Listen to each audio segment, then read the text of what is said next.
घर को साफ रखना कौन नहीं चाहता, लेकिन काम इतने ज़्यादा हो जाते हैं कि चाहते हुए भी इन कामों के लिए टाइम ही नहीं निकाल पाते।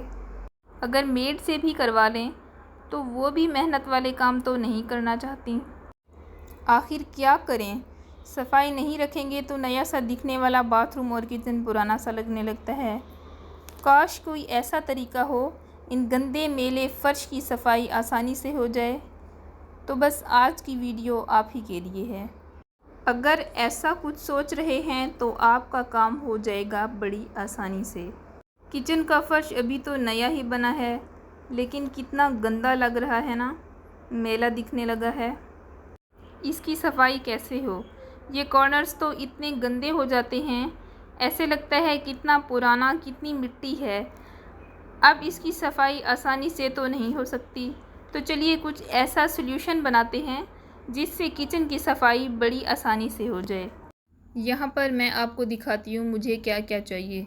सबसे पहला इंग्रेडिएंट हमें चाहिए इनो का एक साशे। अगर आपके घर में एक्सपायर्ड भी पड़ा हो तो वो भी चलेगा। सबसे पहले हम पानी लेंगे और इसमें इनो डाल देते हैं।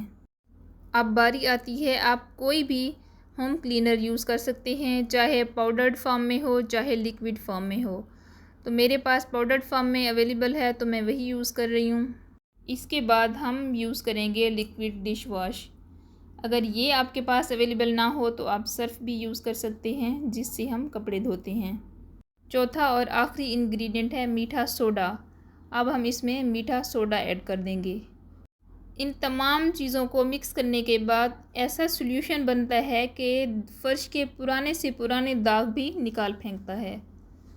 अब एक स्क्रबर ले लीजिए जो बहुत ज़्यादा तो हार्ड ना हो, लेकिन ऐसा भी ना हो कि बिल्कुल स्पंज की तरह हो। तो चलिए शुरू करते हैं अपने काम को। जहाँ जहाँ आपको लग रहा है कि फ़र्श बहुत गंदा हुआ हुआ है, तो चाहे वो बाथरूम का हो चाहे वो किचन का हो, आप इसे इस तरीके से हल्के हाथ से रब करते जाइए और ये सारा सॉल्यूशन लगाते जाइए। पूरा फ़र्श जितना बड़ा है उतना क्वांटिटी में इस सॉल्यूशन को बना लीजिए। हल्का सा रब करते जाइए और लगाते जाइए। जब हम खुद काम करने लगते हैं ना, तो हमारे साथ मेड भी काम करने लगती हैं। अगर हम खुद लापरवाही करते हैं ना, तो मेड भी कभी नहीं शुरू करती किसी भी काम को, ये आप सभी जानते हो। तो उनकी हेल्प करवा के ही सही, उन्हें कोई अच्छा सॉल्यूशन दे के ही सही, काम तो कराना ही पड़ेगा ना। आज मैंने ये दाग देखे तो मुझे बहुत ही बुरे लगे, तो मैंने सोचा एक वीडियो ही बना लेती हूँ। अपने लिए तो घर साफ़ कर ही रही हूँ, ये परेशानी तो हम सभी के लिए ही होती है, कॉमन होती है। तो क्यों ना हम इसे इस तरीके से साफ़ करें, बड़ी ही आसानी से। किचन हो बाथरूम हो क्लीन हो जाता है इसी सॉल्यूशन से। अब बारी आती है, मैंने कपड़े को जिस तरीके से पानी से पोंछते हैं ना पोंछे को, उसको उस तरीके से पोंछते जाइए। बस कोई ब्रश वगैरह एक्स्ट्रा लगाने की ज़रूरत नहीं है। 2 से 3 बार पोंछना पड़ेगा, क्योंकि काफ़ी सारा इसमें लिक्विड हो गया है ना, डिटर्जेंट, तो कोई गिर ना जाए, इसलिए ध्यान से आपको अच्छे से 2 से 3 बार पोंछना होगा।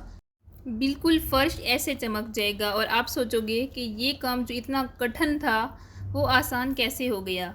बिल्कुल हो गया, ये देखें। और बैक्टीरिया फ्री भी रखना चाहिए हमें अपने घर को। जैसा कि घर में अगर छोटे बच्चे हैं तो हमें इन बातों का ज़्यादा ध्यान रखना चाहिए। बच्चे खिलौनों से खेलते हैं, अगर हमारा फ़र्श गंदा हुआ तो फिर बच्चों को बड़ी परेशानी होगी, जल्दी बीमार पड़ जाएंगे। तो हमें अपने घर को साफ़ रखने की हमेशा आदत रखनी चाहिए। इसी तरीके से मैं आपको बाथरूम में भी ये लगा के दिखा देती हूँ। बाथरूम की भी टाइलें मैं वैसे तो ज़्यादा गंदी होने ही नहीं देती हूँ, पर फिर भी अगर 10 से 15 दिन ध्यान ना दो तो ये कोने वगैरह ख़राब हो जाते हैं। कुछ दाग परमानेंट होते हैं जो कि सीमेंट के होते हैं, हो सकता है वो साफ़ ना हों, लेकिन बाकी के जो दाग होते हैं वो बड़े अच्छे से साफ़ हो जाते हैं। थोड़ा थोड़ा पानी लगाते हुए आप इस तरीके से साफ़ करें, कोई तेज़ाब या कुछ और लगाने की ज़रूरत नहीं है। ये चीज़ें जो है ना, जो मैंने यूज़ की हैं, इनसे हमारे हाथों में कोई हार्मफुल प्रॉब्लम नहीं आएगी, तो आप ये यूज़ कर सकते हैं। अगर आपने कोई हार्पिक वगैरह यूज़ किया है तो हाथों में ग्लव्स डाल लीजिए और इनके लिए भी अगर आप चाहें तो हाथों में ग्लव्स डाल सकते हैं। चॉइस आपकी है, अपनी अपनी मर्ज़ी होती है और सेंसिटिव स्किन के ऊपर भी होता है।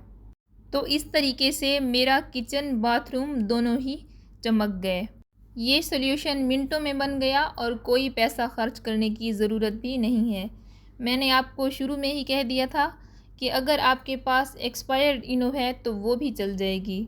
और डिटर्जेंट डालें जो भी आप घर में यूज़ करते हैं, ड्राई या लिक्विड, और इसके बाद फिर आप थोड़ा सा फर्श क्लीनर जो होता है वो यूज़ कर लीजिए। बस इस तरीके से आपका किचन है, बाथरूम है, दीवारें हैं, हर चीज़ चमक उठेगी। ये सॉल्यूशन कैसा लगा आपको मुझे कमेंट करके ज़रूर बताइएगा। पसंद आए तो लाइक कीजिए, ज़्यादा से ज़्यादा शेयर कीजिए फ्रेंड्स और फैमिली में।